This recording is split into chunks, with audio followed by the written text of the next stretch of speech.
നമസ്കാരം. ഒരു കലുഷിതമായ ഈ ലോകത്ത് മതസൗഹാർദ്ദവും പിന്നെ സാഹോദര്യവും വളർത്തുക എന്നുള്ളത് സാധ്യമായ ഒരു കാര്യമാണ്.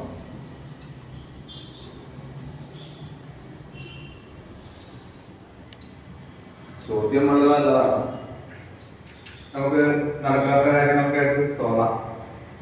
കാരണം പല പല സംഘടനകളും പല പല ആശ്രമങ്ങളും വേണ്ടി പരിശ്രമിക്കുന്നുണ്ട്. പക്ഷെ അതിന്റെ പൂർണ്ണതയിലോട്ടെത്താൻ ആയിരിക്കും സാധ്യമായിട്ടില്ല. എല്ലാവരും ലക്ഷ്യം അത് തന്നെയാണ്. പക്ഷെ മതസൗഹാർദ്ദം, സാഹോദര്യം ഇതെല്ലാം നല്ലതാണ്. നമ്മൾ ആദ്യം വളർത്തേണ്ടത് മനുഷ്യ സൗഹാർദ്ദങ്ങളാണ്. മതം രണ്ടാമതായിട്ട് വരുന്നത്. നമ്മൾ മനുഷ്യ കുലത്തിലാണ് ജനിച്ചിരുന്നത്. ഈ ലോകത്ത് മനുഷ്യന്മാർ എന്ന ആ കുലത്തിലാണ് നമ്മൾ വസിക്കുന്നത്. അപ്പൊ മനുഷ്യ സൗഹാർദ്ദമാണ് അതിൽ പറഞ്ഞത്.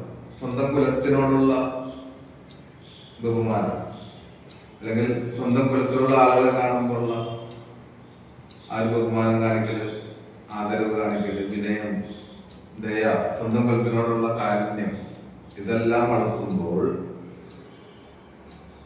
ഈ കുലത്തിലുള്ള മറ്റു മനുഷ്യന്മാർ ചെയ്യുന്ന വിശ്വസിക്കുന്ന കാര്യങ്ങളിൽ തന്നെ തന്നെ സൗഹാർദ്ദം കൊണ്ടുപോകും.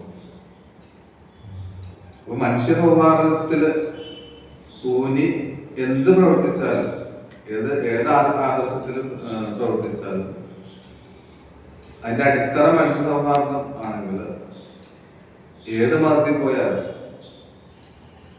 ഏത് രാഷ്ട്രീയ പാർട്ടിയിലും പ്രവർത്തിച്ചാലും ആ സൗഹാർദ്ദം നിലനിർത്താൻ ആ വ്യക്തിക്ക് പറ്റും. മനസ്സിലായോ? അപ്പൊ അതിന്റെ ആ ബാക്കില് സാഹോദര്യം ഓൾറെഡി വരും. അപ്പൊ നമുക്ക് നഷ്ടമായത് എന്താണ്? സ്വന്തം കുലത്തിനോടുള്ള ആ ബഹുമാനം, സ്നേഹം, ഇതെല്ലാം നഷ്ടപ്പെട്ടു. മനസ്സിലായോ? അതാണ്. അപ്പോ ലോക സമാധാനത്തിന് തീർച്ചയായിട്ടും മതസൗഹാർദ്ദങ്ങളും ജനങ്ങൾ തമ്മിലുള്ള സാഹോദര്യം കൂട്ടലും അത്യാവശ്യമാണ്. അപ്പൊ എല്ലാ ലോക പൗരന്മാരും ചെയ്യേണ്ട കാര്യം എന്താണ്? മനുഷ്യ സൗഹാർദ്ദങ്ങൾ വളർത്തുക. നമ്മുടെ വീട്ടിലുള്ള സൗഹാർദ്ദങ്ങൾ വളർത്തുക, അയൽവക്കായിട്ടുള്ള സൗഹാർദ്ദങ്ങൾ വളർത്തുക. അങ്ങനെ അതിന് ആദ്യം ഇമ്പോർട്ടൻസ് കൊടുക്കും. മനുഷ്യകുലം എന്നുള്ള ഇമ്പോർട്ടൻസ് കൊടുത്താൽ തീരാവുന്ന വിഷയങ്ങളെ ലോകത്ത്